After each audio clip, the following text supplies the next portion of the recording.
Salut à tous, aujourd'hui nouveau tutoriel où je vais vous apprendre à réaliser une chronophotographie.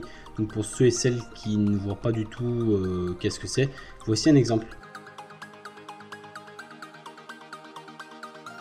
Donc voilà, aujourd'hui je vais vous apprendre à réaliser cet effet qui est tout simplement une image qui décompose un mouvement. Donc pour ce faire vous aurez besoin du logiciel Adobe Photoshop. Donc voilà, très facile à trouver sur internet. Et d'un logiciel de montage qui permet de prendre des captures d'images dans une vidéo. Donc on va commencer tout de suite, vous insérez votre vidéo donc dans vos logiciels de montage et on va tout simplement prendre une série d'images qui permettra de décomposer mon mouvement. Bon, je vais commencer par prendre la première, donc qui est celle de départ.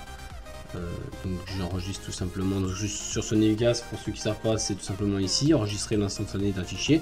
Hop, je clique sur enregistrer image 1. Donc ensuite je vais un peu plus loin dans ma vidéo, hop, je prends cette image, enregistrer. Je vais un peu plus loin dans ma vidéo, hop, je prends cette image. Voilà, vous faites ça vraiment jusqu'à la fin de votre mouvement. Donc moi je vais arrêter là. Et une fois que vous aurez fini, vous aurez tout simplement une série d'images. Donc moi j'en ai 9, vous pouvez en avoir le nombre que vous voulez, qui va tout simplement décomposer votre mouvement jusqu'à la fin. Donc voilà, moi j'ai mis 9 images. Ensuite, dès que vous avez donc vos séries d'images, vous allez tout simplement les ouvrir dans Photoshop. Donc pour cela, vous allez ouvrir Photoshop. Vous allez donc faire fichier nouveau. Et vous allez tout simplement donc faire fichier importer image 1.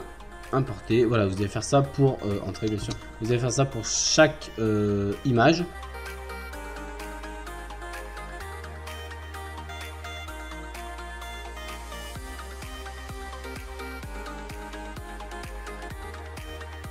Voilà, une fois que vos images sont insérées dans le logiciel, ça vous donne donc un résultat comme ceci avec chaque mouvement.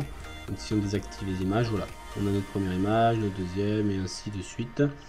Donc ensuite, tout simplement, on va regarder la première image. Donc vous allez tout simplement désactiver toutes les autres dessus. Et on va la garder en tant qu'arrière-plan. Ensuite, nous allons donc activer la deuxième image. Et c'est là où il va falloir donc soit avec l'outil plume, soit avec l'outil gomme. Il va falloir tout simplement gommer tout ce dont nous n'avons pas besoin. Donc tout sauf le personnage et le ballon. Et donc là, si on se rapproche un petit peu, enfin pour moi le personnage et le ballon, hop, si on se rapproche un petit peu et donc on gomme, voilà, on voit tout simplement apparaître. Donc là, je pense que vous avez compris un peu le principe. Donc voilà, en fait, il faut faire apparaître le deuxième, l'image qui était avant, en fait, tout simplement. Donc voilà, là déjà, on a déjà un truc comme ceci.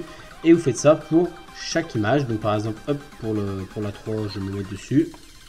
Je prends l'outil gomme tout simplement, qui est déjà un outil gomme.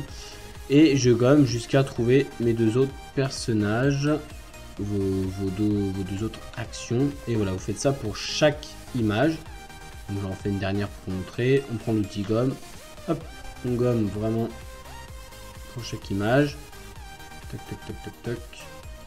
Tac, voilà.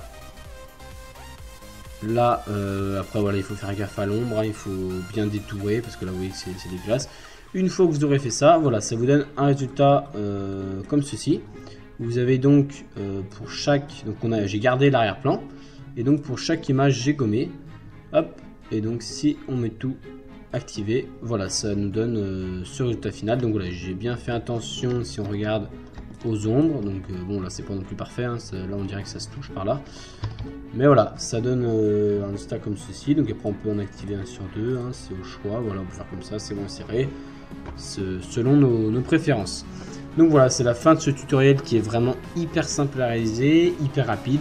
J'espère que ça vous aura plu, moi je vous dis à plus, salut.